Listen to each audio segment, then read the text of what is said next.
El juego es la posibilidad que tienen los niños de apropiarse de la vida y el mundo.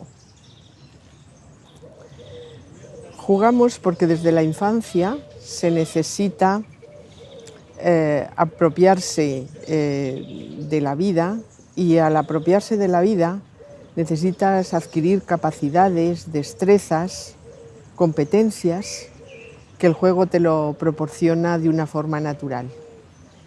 Jugamos porque lo necesitamos para desarrollarnos física, social y emocionalmente. Jugamos porque la necesidad para los niños de encontrarse con otros niños y de explorar y de imaginar les hace jugar, porque el juego es imaginación. Claro, en la infancia, como es un periodo de inmadurez donde es necesario adquirir estas capacidades, estas destrezas, pues es el momento privilegiado del juego. El juego tiene finalidad en sí mismo, y a medida que pasa el tiempo, lo que ocurre es que el juego pierde esa finalidad en sí mismo. Jugamos por otras cosas, jugamos a lo mejor como un acto social, jugamos desde otra perspectiva, pero ese juego que tiene finalidad en sí mismo y que se agota en el mismo juego, ese es el privilegio de la infancia, y por eso cuando acaba de la infancia jugamos de otra forma, sin esa finalidad. Cualquier juego que sirve para el desarrollo del niño educa, porque a través del juego podemos aprender competencias, destrezas, y entre esas competencias yo diría, por ejemplo, las competencias emocionales y sociales básicas. Por ejemplo, aprender a superar la frustración. En el juego se aprende de una forma natural, porque no siempre juegas a lo que tú quieres, y además has de esperar un turno, y eso además te enseña a dilatar la gratificación, porque tienes que esperar realmente a conseguir el logro para tener esa gratificación. Todo esto son competencias emocionales básicas que hacen desarrollar, por ejemplo, el autocontrol, que es algo fundamental para la vida en sociedad. Pero es que además también te enseñan el respeto a la norma. Los niños se dan siempre unas normas que han de respetar, porque saben que si no les van a dejar fuera del juego. Y eso es importantísimo, porque es el aprendizaje a la norma democrática. O sea que cualquier juego que sirve para todo este desarrollo, educa. Jugar es imaginar. Jugar es imaginar, porque se desarrolla una imagen que se constituye en programa para conseguir el logro. Y todo se supedita a esa imagen y a ese logro. Y no hay más límite que los límites que ponen los que están jugando. Pero en este desarrollo de la imaginación surgen un montón de posibilidades imaginativas y de desarrollo personal que es fundamental para la infancia. En la infancia hay que imaginar. No podemos no imaginar en la infancia, pero la imagen debe ser nutrida con juegos, y la imagen debe ser nutrida con, digamos, posibilidades de que esa imaginación se desarrolle. Y la capacidad imaginativa que se pone en marcha en el juego es tan fundamental que sirve para apropiarse de la realidad social y física que le toca vivir a un niño. Por ejemplo, a través de la imaginación y de esa apropiación de la realidad, puede intuir qué va a pasar cuando se sube a un árbol. Puede intuir qué sentimientos tienen los que están jugando con él, sus compañeros de juego. Puede intuir que se van a enfadar si él hace trampas. Puede intuir cómo es la vida, y esto es fundamental. Por tanto, yo diría que jugar es imaginar, y que eso es fundamental para el desarrollo de los niños, físico, social y emocional.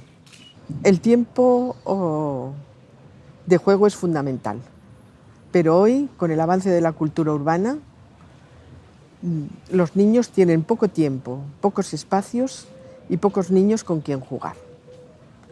No tienen tiempo porque están sobrecargados por tareas extraescolares cuando acaban del colegio.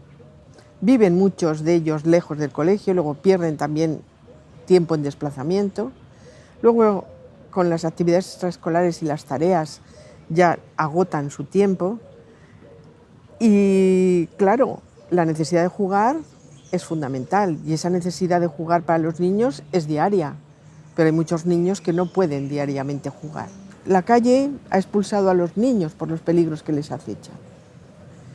Y claro, nos encontramos con que un juego libre que se hacía antes en espacios donde el adulto no controlaba, ahora esos espacios han desaparecido. Cuando van al parque van con adultos que de alguna forma intervienen en las distintas fases del juego de sus hijos, incluso cuando están jugando con amigos intervienen, y los niños no necesitan intervenciones. Precisamente cuando aprenden es cuando no interviene un adulto que proteja. Las casas tampoco tienen espacios. Muchas de ellas sí que muchos padres sí que dicen que tienen un espacio para que jueguen los niños. Pero entonces no suelen tener otros niños con quien jugar, porque tienen pocos hermanos. Cuando en las casas hay espacio no suele haber niños. Con este avance de la cultura y de la sociedad urbana, pues también tenemos unos esquemas. Estamos pensando en que se preparen para el mañana y por eso les atiborramos de actividades extraescolares, cuando el aprendizaje que hacen en el juego es uno de los grandes aprendizajes para luego el desarrollo de un trabajo en equipo y en grupo en una empresa. Luego también encontramos que no tienen espacios como de juego libre en el colegio, porque entre todos nos hemos empeñado en que haya unas grandes canchas deportivas, pero no tenemos juego libre. Y en las canchas deportivas, ya sean de fútbol o baloncesto, futbito, juegan los que son más hábiles, porque ellos rápidamente eligen y no eligen a los más gordos o a los que meten menos goles. Y eso también es un factor de exclusión para muchos niños, mientras que en el juego libre todos los niños encuentran formas de jugar en espacios libres. Tenemos familias con niños que tienen pocos hermanos, que no conocen a los vecinos por el individualismo que estamos viviendo y que por tanto solo un 4%, los datos que yo tengo, el 4,1% juegan con sus vecinos. Esto es una pena, porque al vecino lo tienes cerca. Muchas veces los compañeros del colegio viven lejos, pero al vecino lo tienes cerca. Y es una pena que los padres no hagan algo porque sus hijos puedan jugar con otros niños. Porque claro, con este avance de la cultura urbana, como los niños necesitan jugar, ¿quién juega con ellos? Los padres. Más las madres que los padres. Pero al final, el juego para el padre no tiene finalidad en sí mismo. Solamente está en función de la relación con su hijo. ¿Qué está pasando? Pues que a los niños ven ahí que juegan siempre a lo que ellos quieren. Además, muchas veces se les deja hacer trampas, se facilitan las cosas para que ganen, para que estén los niños contentos. Y claro, así no aprenden realmente estas competencias emocionales y sociales que necesitan, porque no se les ponen límites. Y un niño siempre pone límites a otro niño. Y por tanto, en los límites que a los niños se les ponen en el juego, les enseñan a aprender que la vida tiene límites, que la vida tiene normas y que hay que ponerse en el lugar del otro para conseguir el logro, que hay que tener empatía y que hay que realmente encontrarse con el otro, tener un encuentro para conseguir un logro, un objetivo común. Y eso es hacer prosocialidad. Cuando los juguetes se adaptan realmente a las capacidades que tiene que desarrollar el niño en cada momento, realmente es el instrumento privilegiado del juego, que sirve para el desarrollo de la imaginación, porque la imaginación se recrea muchas veces en el objeto. Por eso los niños, cuando no tienen juguetes, muchas veces crean sus propios juguetes. Yo de pequeña, con mis amigas, creábamos juguetes y cualquier niño es capaz de desarrollar un juguete. Y hoy vivimos en una sociedad en que los niños ven que hay diseños estupendos para realizar cualquier función, por ejemplo, en el hogar.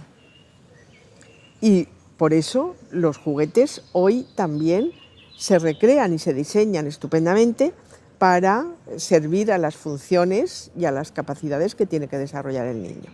El juguete, cuando está adaptado a su edad evolutiva, cuando le sirve al niño para montar su propia historia, es un juguete que sirve a la imaginación, porque la imaginación necesita muchas veces plasmarse en el objeto.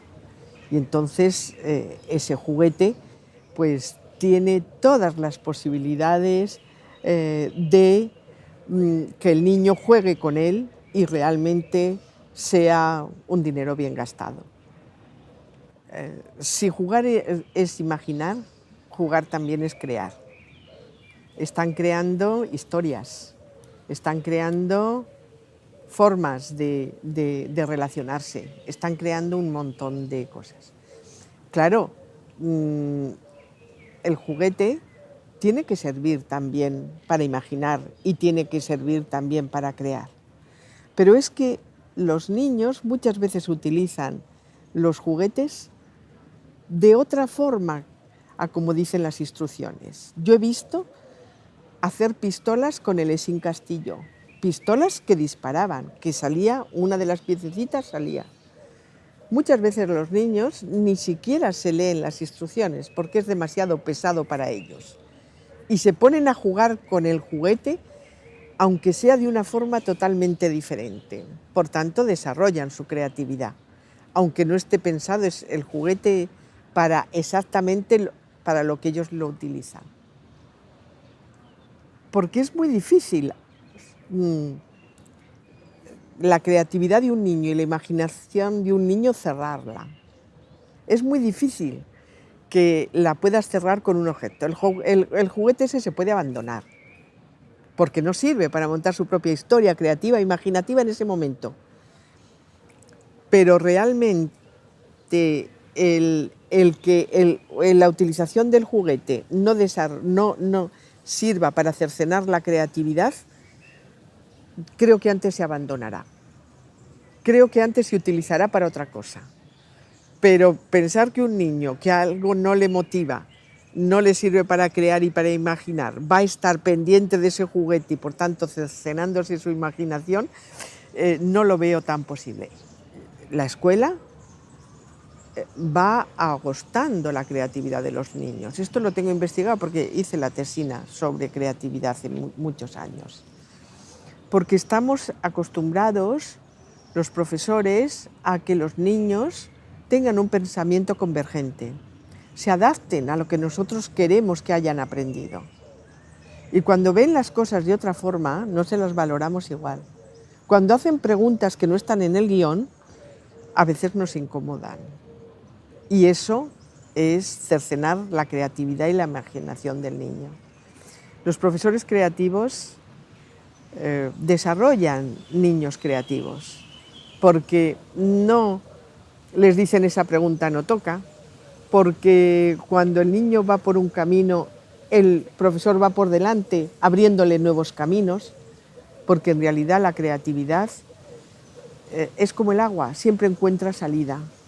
Realmente yo creo que sobre el juego y la infancia es fundamental lo que vais a hacer. Es fundamental porque no nos damos cuenta de las necesidades que tienen los niños de jugar. Como al final pues jugamos con ellos un rato, como al final, pero está todavía muy metida la idea esta de que jugar no es prepararse para el mañana, o que jugar en un momento en el que necesitamos realmente formarnos es un poco perder el tiempo. La Convención de los Derechos de la Infancia es fundamental porque por primera vez se considera que la infancia tiene derechos, que no son adultos en miniatura y que por tanto hay que preocuparse de la infancia como un periodo de la vida con entidad propia.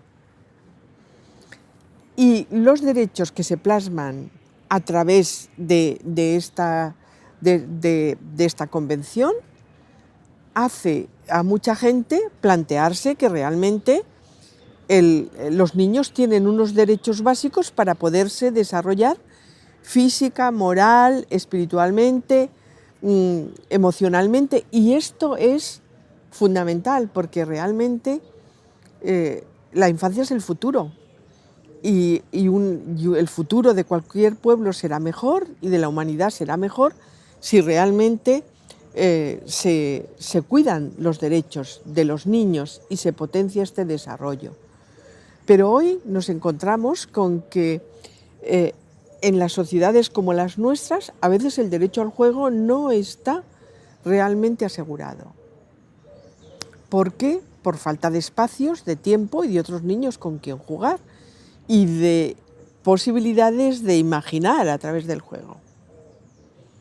Entonces, otro derecho fundamental también que a mí me parece que debemos incidir en él es el derecho a la protección. El derecho a la protección parece que, bueno, estamos en casa y la protección está asegurada. Hoy no está asegurada la protección, porque cuando no existían los medios de comunicación, lo que se enseñaba a los niños estaba muy controlado por los adultos. Les leías los cuentos que querías, les dejabas los cuentos que querías, la literatura infantil estaba adaptada para los niños y siempre tenía un mensaje. La escuela controlaba los contenidos que los niños aprendían, pero ahora estamos en un momento en que las nuevas tecnologías han introducido un nuevo escenario y el derecho a la protección no está asegurado, porque los contenidos que llegan a los niños y que configuran su mente no están controlados por los adultos, sino que ellos mismos acceden a contenidos adultos que entienden a su manera y que no pueden, la información no puede ser ya controlada. Esto introduce un nuevo paradigma en lo que es también la formación de los niños y por eso estamos viviendo lo que yo llamo la reducción de la infancia, que los niños se apropian de los modelos adultos mucho antes de lo que toca, abandonan el juego cuando luego van a tener muchos años con la esperanza de vida que hoy tenemos para ser adultos, pero ya no van a volver a ser niños. Vas a hacer una cosa preciosa, porque mira, bueno, en esto José Chut ya te habrá hablado, pero bueno, claro, la necesidad de juego es común para la humanidad, es una necesidad antropológica. Incluso las especies más cercanas a nosotros también necesitan jugar. Los vertebrados superiores necesitan jugar en el periodo de inmadurez. O sea que es una necesidad antropológica. Y esta necesidad antropológica es común para todos los seres humanos en todas las culturas. También la función del juego en sí misma. También eso es común es un universal cultural. Pero claro, lo que cambia son las formas de juego. Es con lo que te vas a encontrar. Que las formas de juego cambian en todas las culturas, porque se adaptan a las formas culturales. Por eso se abandonan unos juegos y se generan nuevos juegos. Por eso en un momento como este tan tecnologizado de la cultura digital, los niños les gusta jugar con juegos digitales. Por eso en cada lugar los niños utilizan el juego de forma diferente, porque está adaptado a su cultura.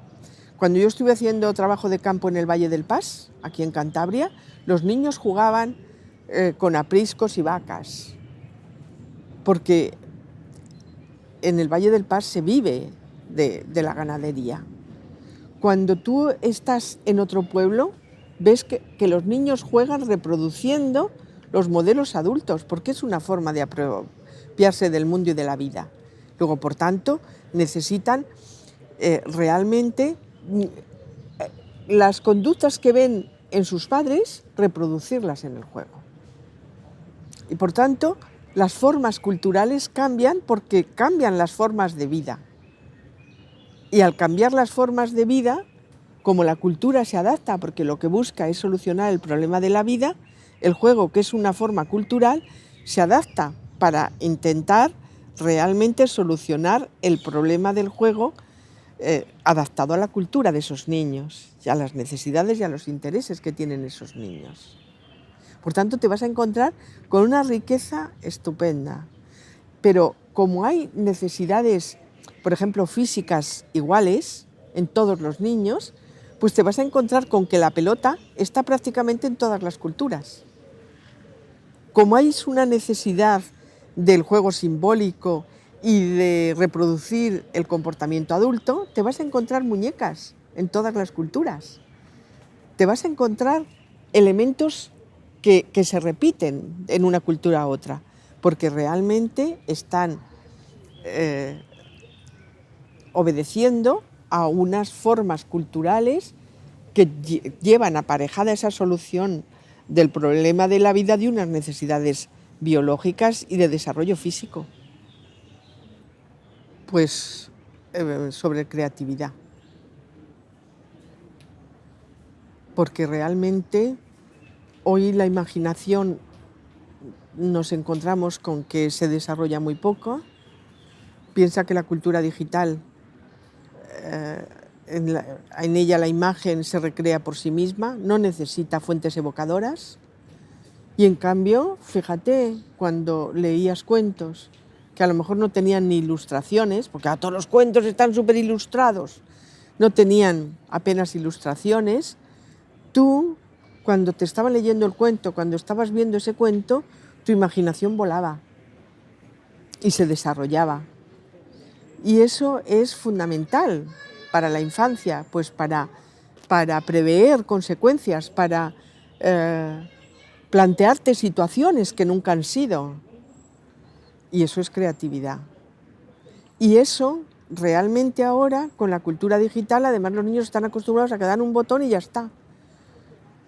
Cuando antes aprendías a leer, resulta, y cuando estás leyendo, tienes que ir del significante al significado. Y eso es una mediación. Eso es dilatar la gratificación. Eso es una mediación que te permite imaginar. Y realmente en nuestra sociedad hoy imaginamos poco, porque todo lo tenemos muy fácil, muy dado, y no somos tan capaces de imaginar para ver de nuevo, para cambiar nuestros patrones de percepción e imaginar otros patrones de acción. Yo jugaba mucho al rescatado porque era muy buena, corría mucho y entonces siempre me elegían. Pero luego tenía esos juegos con mis vecinas a muñecas que realmente me introducían en mundos muy diferentes y llegaba a construir unos afectos con las muñecas tremendos. Recuerdo mi Mariquita Pérez, que cuando hacía frío, en invierno, mi hermana y yo nos metíamos a las mariquitas en la cama, por ejemplo, para darles calor. O sea, yo tengo muchos recuerdos porque he jugado mucho. He jugado muchísimo y he jugado a cosas de todo tipo, porque por ejemplo al rescatado jugábamos chicos y chicas, y entonces ahí me gustaba mucho competir y tal, pero luego tenía esa otra faceta de juego simbólico, de juego de encontrarme con una muñeca y realmente desarrollar sentimientos y emociones con respecto a ese objeto que está ahí. De hecho, los niños, yo ahora que he investigado mucho a niños y a niños jugando, pues veo que los niños se proyectan mucho en el juego y que realmente si has recibido a lo mejor una regañina en tu casa o en el colegio, luego tú regañas a la muñeca porque se ha portado mal. Tú te proyectas mucho y estableces con los juguetes un diálogo que yo llamo un diálogo interior, en el cual los niños realmente sus sentimientos y emociones, sus frustraciones, sacan ahí mucho de lo que han vivido y eso les ayuda a vivir.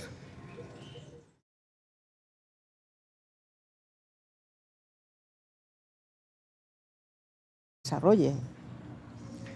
Y la capacidad imaginativa que se pone en marcha en el juego es tan fundamental que sirve para apropiarse de la realidad social y física que le toca vivir a un niño. Por ejemplo, a través de la imaginación y de esa apropiación de la realidad, puede intuir qué va a pasar cuando se sube a un árbol. Puede intuir qué sentimientos tienen los que están jugando con él, sus compañeros de juego. Puede intuir que se van a enfadar si él hace trampas. Puede intuir cómo es la vida, y esto es fundamental. Por tanto, yo diría que jugar es imaginar, y que eso es fundamental para el desarrollo de los niños, físico, social y emocional.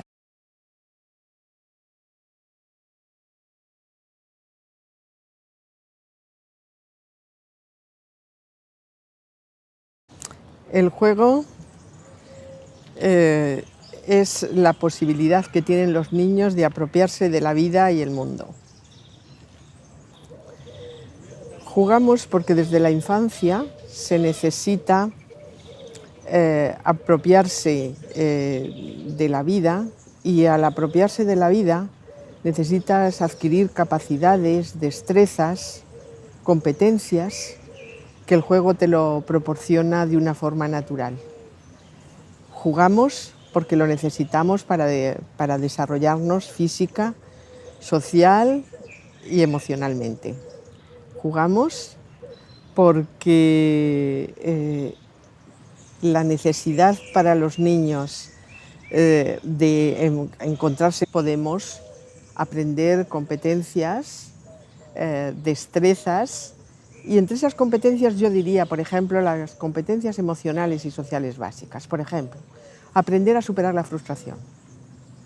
En el juego se aprende de una forma natural porque no siempre juegas a lo que tú quieres, y además has de esperar un turno, y eso además te enseña a dilatar la gratificación, porque tienes que esperar realmente a conseguir el logro para tener esa gratificación. Todo esto son competencias emocionales básicas que hacen desarrollar, por ejemplo, el autocontrol, que es algo fundamental para la vida en sociedad. Pero es que además también te enseñan el respeto a la norma. Los niños se dan siempre unas normas que han de respetar, porque saben que si no les van a dejar fuera del juego. Y eso es importantísimo, porque es el aprendizaje a la norma democrática. O sea que cualquier juego que sirve para todo este desarrollo educa. Con otros niños, y de explorar y de imaginar, les hace jugar, porque el juego es imaginación. Claro, en la infancia, como es un periodo de inmadurez donde es necesario adquirir estas capacidades, estas destrezas, pues es el momento privilegiado del juego. El juego tiene finalidad en sí mismo, y a medida que pasa el tiempo, lo que ocurre es que el juego pierde esa finalidad en sí mismo. Jugamos por otras cosas, jugamos a lo mejor como un acto social, jugamos desde otra perspectiva, pero ese juego que tiene finalidad en sí mismo y que se agota en el mismo juego, ese es el privilegio de la infancia, y por eso cuando acaba de la infancia jugamos de otra forma, sin esa finalidad. Cualquier juego que sirve para el desarrollo del niño educa, porque a través del juego jugar es imaginar. Jugar es imaginar, porque se desarrolla una imagen que se constituye en programa para conseguir el logro. Y todo se supedita a esa imagen y a ese logro.